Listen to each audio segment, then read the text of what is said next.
வணக்கம் மக்களே, எல்லோருக்கும் வணக்கம். ஸோ இந்த விடயம் வந்து எனக்கு எப்படி இருக்கு அப்படின்னா, பிக் பாஸ் 6 தமிழ் நடந்து அது முடிச்சு அதுக்கப்புறம் ஒரு 3-4 மாசத்துக்கு ஒரு ஜனனி ஜனனி அப்படின்னு ஒரு டாக் ஒன்று இருக்கும் நம்மளோட சேனல்ல.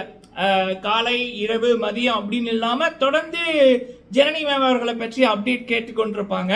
ஸோ அப்படி நேற்று ஒரு வீடியோ ஒன்று போட்டிருந்தோம். அதுக்கப்புறம் சில மெசேஜ் எல்லாமே வந்துச்சு. ஸோ ஜனனி அவர்களை கொண்டாடுகின்ற ஜாழ்ப்பாணத்து மக்கள், ஜனனி அவர்களால் ஜாலுக்கு கிடைத்த மரியாதை, ஸோ அது என்ன விடயம் அப்படின்றத பார்க்கலாம். சரிங்களா? அடுத்தது வந்து மணி அவர்கள் ரவீனா அவர்களால அர்ச்சனா அவர்கள் அதிர்ச்சி, அர்ச்சனா ரசிகர்கள் அதிர்ச்சி அப்படின்ற மாதிரி.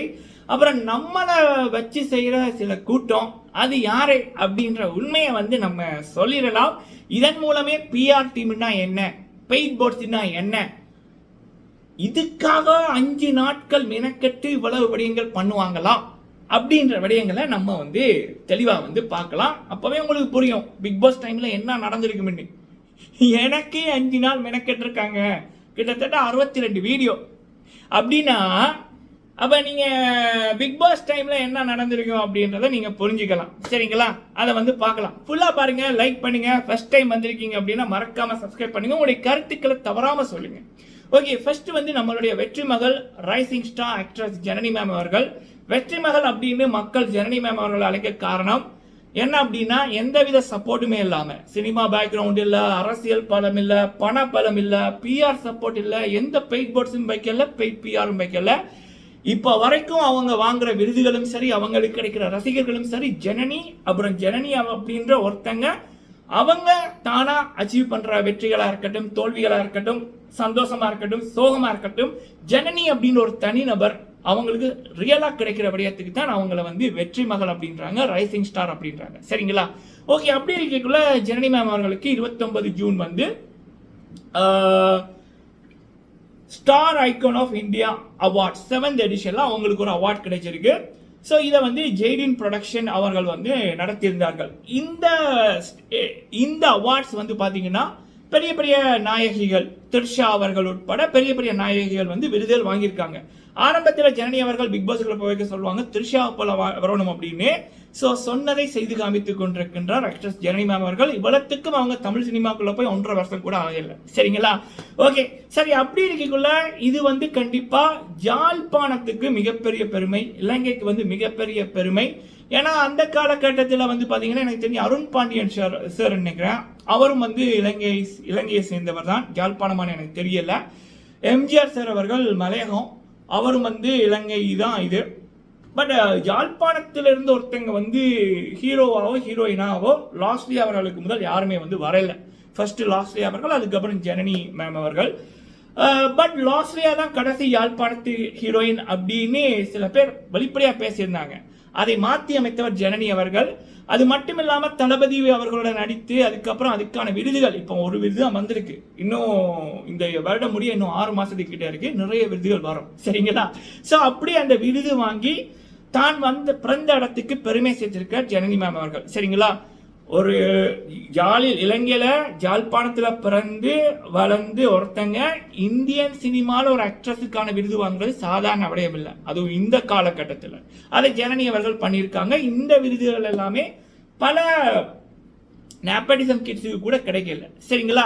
ஓகே, அப்படி இருக்கக்குள்ள இந்த வெற்றியை வந்து ஜனனி அவர்களை கொண்டாடுகின்ற குடும்பங்கள் நிறைய இருக்கு. கனடா, லண்டன், அமெரிக்கா, இப்படியான இடங்கள்ல. ஸோ நம்ம நேற்று வந்து ஒரு வீடியோ ஒன்று போட்டிருந்தோம். என்ன அப்படின்னா, நீங்க வந்து சில பேர் வந்து இப்போ கில்மிசாவோட வெற்றியை வந்து ஊர்வல ஏதோலாம் பண்ணாங்க, பெருசா எல்லாம் கொண்டாடினார்கள். அப்ப அதுக்கு ஈக்குவல் தான் ஜனனி அவர்களும் சரி, லாஸ்ட்லி அவர்களும் சரி பண்ண விடியும். அது ஏன் அப்படி பண்ணலன்னொன்னே சில சகோதரிகள் வந்து சொல்லியிருந்தார்கள், நாங்கள் வந்து எங்களோட குடும்பத்தோட ஷேர் பண்ணியிருந்தோம், யாழ்ப்பாணத்தில் இந்த விடயங்கள் வந்து பண்ணோம், உணவளித்தோம், சர்ச்சில் வந்து ப்ரேயர் வச்சோம் அப்படின்ற மாதிரி சிறப்பு அது வந்து கொண்டாடி கொண்டாண்டு இருக்காங்க. ஜனனி மேமுக்கு அந்த ஒரு ஸ்ட்ராங் படை வந்து இருக்கு. சரிங்களா? பட் நான் சொல்றது என்ன அப்படின்னா, அந்த மீடியா அப்படின்றது இருக்குல்ல, நிறைய இதுல எல்லாம் பத்திரிகைகள் அதுகள் எல்லாம் கில்மேசா அவர்களுக்கு வந்து ஒரு பெரியது ஒரு இதா வந்து நடத்தப்பட்டது.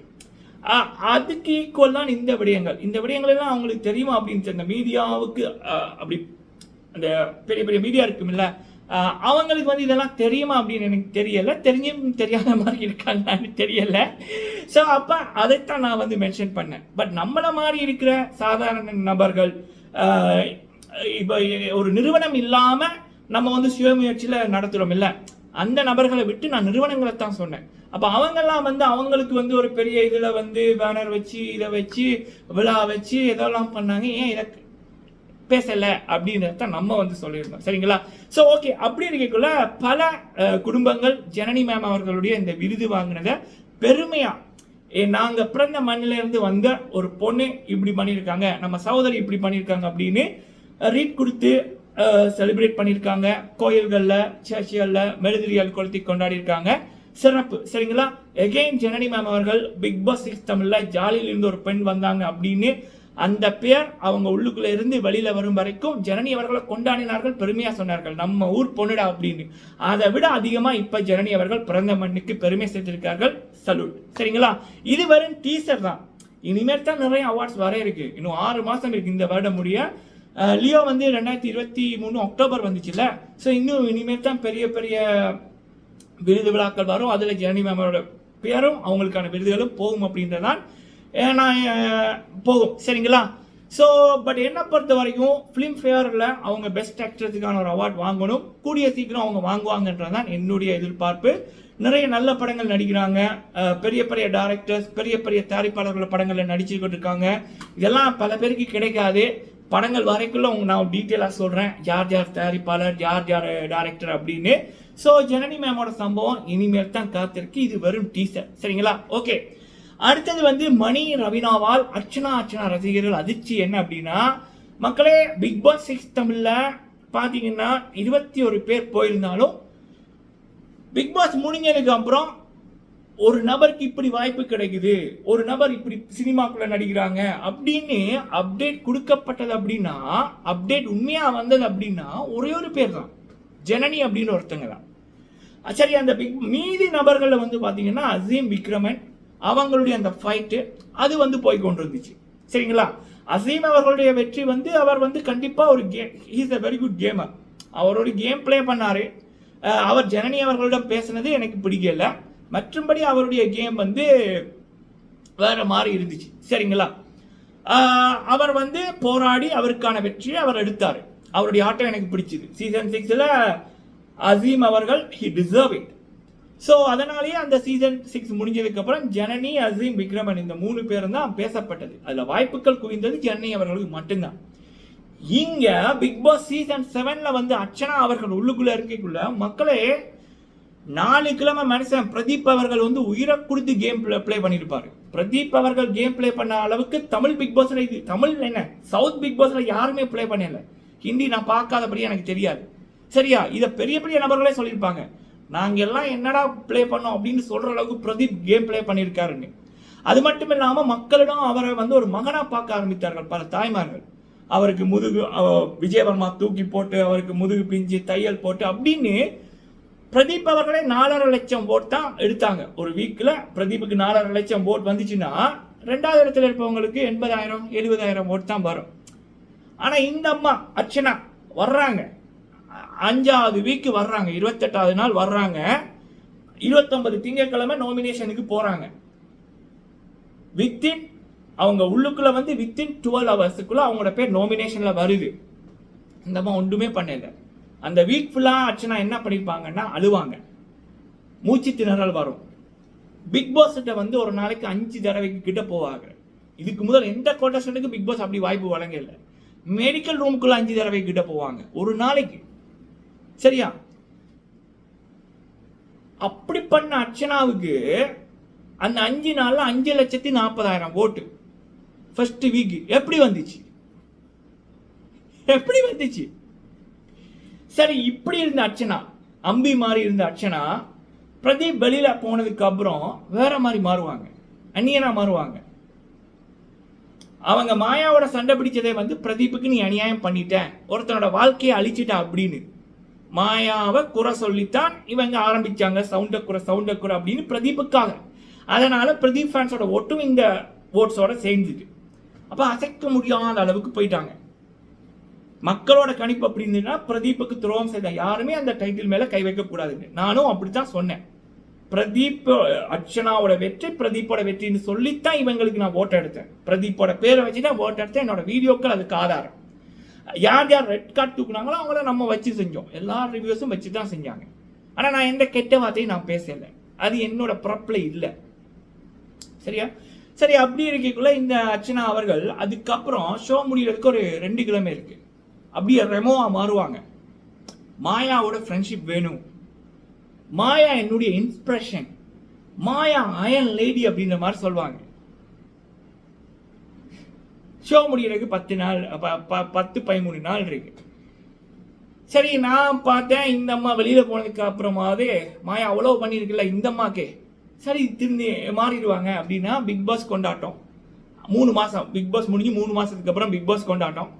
அதுலேயும் வந்து இவங்க சொல்கிறாங்க மாயா இன்ஸ்பிரேஷன் ஆகுது. இப்போ பாருங்க, இவங்க பிரதீப்புக்காக குரல் கொடுத்து மாயாவை எதிர்த்தபடியாத்தான் மாயா நீங்கள் வந்து பண்ணது தப்பு, ஒருத்தருடைய வாழ்க்கையை அழிச்சிருக்கீங்க அப்படின்னு சொன்ன அர்ச்சனாவுக்கு அவங்க சொன்னபடியாத்தான் மக்கள் ஓட் போட்டாங்க. ஆனால் அந்த ஷோ முடிய போது அண்ட் அந்த ஷோ முடிஞ்சு பிக் பாஸ் கொண்டாடுறது அர்ச்சனாவோட பேச்சு எப்படி இருந்துச்சுன்னா மாயா இன்ஸ்பிரேஷன். ஏன்னா 50 லட்சம் கிடைச்சிடும் அவங்களுக்கு தெரிஞ்சிட்டு, அப்புறம் கிடைச்சிட்டு வீடும் கிடைச்சிட்டு இனி என்ன தேவை? பிரதீப்ன்ற பேர் தேவையில்லை. அப்போ என்ன தேவை? கமல்ஹாசனோட சப்போர்ட் வேணும். மாயாவோ வந்து நல்ல மாதிரி நம்ம கவனிக்கணும். அதுக்கு தான் இந்த நாடகம். இதோட விட்டாங்களா? இல்லை. ஒரு பெரிய சேனல்ல பார்ட் 4 ரிவ்யூல என்ன பண்ணுவாங்கன்னா, எல்லாருமே ஒரு கேரக்டர் பண்ணாங்க. இந்த மாயா பிரதீப்போட, அதாவது ஒரு 50 லட்சம் காசு கிடைக்க வேண்டிய ஒரு நபர் பிரதீப், டைட்டில் வின்னர், ஒரு ஃபெமி, நல்லா இருக்க வேண்டிய வாழ்க்கையை மாயா, பூர்ணிமா, நிக்ஷன், ஜோபிகா பிளான் போட்டு திட்டம் போட்டு நடத்தினார்கள். கமல்ஹாசன் அவருடைய ஈகோனால அப்படியே அதை வேற லெவலில் கொண்டு போய் பிரதீப்புக்கு வந்து பண்ணக்கூடாத விடயத்தை பண்ணார். அப்போ இதெல்லாம் நடக்க காரணம் மாயா போட்ட அந்த திட்டம், முதுல குத்துனது, அண்ணன் சொல்லி முதுல குத்துனது. இதெல்லாமே ஒரு கேரக்டரா அர்ச்சனா சொல்றாங்க. இந்த மாயா, பூர்ணிமா, நிக்ஷன் பண்ணபடியா எல்லாமே ஒரு கேரக்டர். அவங்க அப்படி பண்ணபடியா தான் நீங்க என்டர்டெயின்மெண்டா பாத்தீங்க, விட்டுருங்க, அதை வந்து பேசாதீங்க அப்படி. அப்ப இந்த மாதிரி ஒரு கேரக்டர் பண்ணிருக்கு நல்லவங்க மாதிரி. அதோட தான் என்னோட பேச்சு மாறிட்டு அவங்களுக்கு எதிராக. சரிங்களா? அவங்களுடைய குறைகளை நம்ம இப்ப சொல்ற மாதிரி சொல்லி கொண்டிருக்கோம். இது வரைக்கும் அவங்க பிரதீபை போய் பார்க்கல. அதுக்கு பதிலாக நிக்ஷனை ப்ரொமோட் பண்ணி கொண்டு இருந்தாங்க. நிக்ஷனோட பாட்டு, நிக்ஷனுக்கும் அர்ச்சனாக்கு என்னென்ன வார்த்தை சண்டைகள் வந்துச்சுன்னு உங்க எல்லாருக்குமே தெரியும். சரிங்களா? ஓகே, இப்படி இருக்கக்குள்ள சில கூட்டம் போன வீக்கில் வந்து என்ன பண்ணியிருக்குன்னா, நம்ம வந்து இங்கே பேசி கொண்டிருக்கோம். அந்த கூட்டம் என்ன பண்ணுதுன்னா, இப்போ நம்ம மணி ரவீனா அவர்களுக்கு ஆதரவாக பேசுகிறோம்னு போட்டு அந்த ரெட் கார்டு விடியம் இருக்குல்ல, அது முடிஞ்சதுக்கப்புறம் நான் வந்து ரெட் கார்டு கொடுத்து எல்லாரையும் வச்சு தான் செஞ்சுருப்பேன். நான் இந்த கெட்ட வார்த்தையும் பேசல, அவங்க பண்ண விடயத்தை நான் சொல்லியிருப்பேன். அதை மினக்கட்டு, அதாவது கிட்டத்தட்ட ஒரு 100-200 வீடியோக்கு முதல் நான் போட்ட இதுகள், அதை மினக்கட்டு தேடி, அதுவும் லைவ் 1 மணித்தால 2-3 மணித்தால லைவ். அப்போ அதை வந்து மினக்கட்டு தேடி அந்த 1 மணித்தால 2-3 மணித்தாலும் அப்படியே பார்த்து எங்கெங்க என்னென்ன வார்த்தைகள் வருதோ அதை வந்து அப்படியே எடிட் பண்ணி மணி ரவீனாவுக்கு வந்து ஒரு வீடியோவா போடுறாங்க. இவன் வந்து உங்களை அப்பா இப்படி பேசுறவன், இப்ப இப்படி பேசுறான் அப்படின்னு. அது மட்டும் இல்லை, கடந்த ஒரு அந்த வீக்ல 5 நாள் ஃபுல்லாவே ஒரு நாளைக்கு 7-8 வீடியோ என்ன பத்தி எடிட்டிங் 7-8 பேஜில் போடுறாங்க. அது மட்டும் இல்லாமல் எனக்கு மெசேஜ் மிரட்டுறது, கெட்ட வார்த்தை பிறகு எல்லா ஸ்கிரீன்ஷாட்டும் இருக்கு. அப்போ நினைச்சு பாருங்க, இப்ப தளபதி இல்ல தலைவர் கமல்ஹாசன் அவர்களை பத்தி பேசினா கூட அந்த வெறித்தனமான ரசிகர்கள் கூட இதெல்லாம் பண்ண மாட்டாங்க. ஏன்னா அவங்களுக்கு வேலை இருக்கு, அவங்களுக்கு பொழப்ப பார்க்கணும் அப்படின்னு போயிடுவாங்க. அப்ப இங்க இந்த கூட்டம் இவ்வளவு தூரம் மெனக்கெட்டு இருக்கோம்னா நீங்க திங்க் பண்ணி பாருங்க, இதுதான் பெய்ட் பிஆர் ஒர்க், பெய்ட் போர்ட்ஸோட ஒர்க். ஒருத்தன் காசை கொடுப்பா, நீ இப்படி பண்ணணுமா, அவனுங்க வந்து ஒர்க் பண்ணுவானுங்க. சரிங்களா? அப்போ பிக் பாஸ் முடிஞ்சதுக்கு அப்புறம் ஒரு ஆள் நானு, அப்ப நான் வந்து இப்ப உண்மையா பேசுறேன். அப்ப என்ன மிரட்டணும், எனக்கு ஒரு நெகட்டிவிட்டியை கிரியேட் பண்ணணும்னு இந்த கூட்டத்துக்கு வந்து ஒரு ஆள் வந்து காசை கொடுத்து இப்படி பண்ண வைக்கிறேன்னா ஒரு ஆள்னு நான் சொல்றேன். அது யாருன்றதை நீங்க முடிவு பண்ணிக்கணும், நான் யாருன்னு சொல்லல. சரியா? அப்போ ஒரு ஒரு கூட்டத்தை ஒரு டீமை வச்சு இப்படி பண்றாங்க அப்படின்னா, அப்ப பிக் பாஸ் நடக்கக்குள்ள 50 லட்சம் காசு அந்த வீடு, அப்ப அந்த பெருமதிக்கு என்ன மாதிரி பிஆர் ஒர்க் நடந்திருக்கும்? புரியுதா உங்களுக்கு? இதுதான் அவ்வளவு உயிரை கொடுத்து பண்ண பிரதீப்புக்கே 4 வீக்கில் 4,45,000 தான் ஓட்டு. ஆனா அந்த உள்ளுக்குள்ள வந்து ஒரு நாள் கூட ஆகாத அர்ச்சனா அவர்கள் அந்த வீக்கில் 5,40,000 ஓட்டு எடுத்தது இதுதான். இந்த அர்ச்சனா அவர்கள் பெய்ட் பிஆரால தான் வின் பண்ணாங்கன்னு நான் சொல்லலப்பா, நான் மட்டும் சொல்லலப்பா, பெரிய பெரிய ரிவ்யூவர்ஸ் எல்லாருமே வெளிப்படையாக சொன்னதுன்னா இதுதான் மேட்டர். இது வெளிச்சம் போட்டு காமிக்கப்பட்டிருக்கு. சரிங்களா? இப்போ எனக்கே மினக்கெட்டு ஒரு டீமை வச்சு இப்படி பண்ணுறாங்கன்னா அப்போ பிக் பாஸ் டைமில் என்ன நடந்திருக்கும்? இதை புரிஞ்சு கொள்ளுங்க மக்களே. அப்புறம் மணி ரவினா ரசிகர்களுக்கு நம்மளை பற்றி தெரியும், பேச வேண்டிய நபரோட நம்ம பேசிட்டோம். ஆக்சுவலாக இது யாரோட மூவத்தில் மீண்டும் கிழிக்கப்பட்டிருக்குன்னா அந்த பெய்ட் பிஆரை வச்சவங்க தான். சரிங்களா? ஸோ ஓகே மக்களே, இது வந்து கண்டிப்பாக ஏன்னா நான் வந்து உங்கள் எல்லாரையுமே ஒரு ஃபேமிலியாக தான் பார்க்குறேன். அப்போ நடந்து கொண்டிருக்கிறத நம்ம சொல்லணும்னு தோணிச்சு, சொல்லியிருக்கேன்.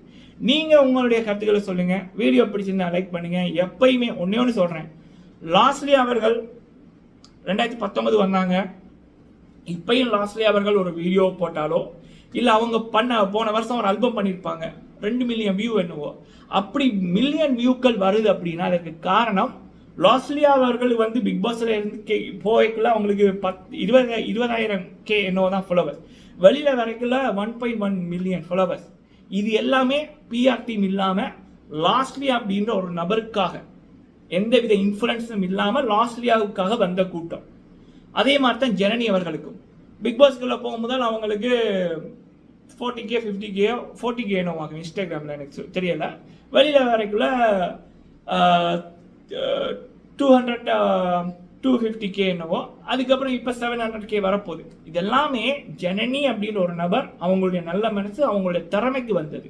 எந்த விதமான பெய்ட் பிஆர் ஒர்க்கும் இல்லாமல் இன்ஃப்ளூயன்சரும் இல்லாமல் வந்தது. அதனால தான் இவங்களால நிலைத்து நிற்க முடியுது, இவங்களுக்கு வாய்ப்புகள் கிடைக்குது.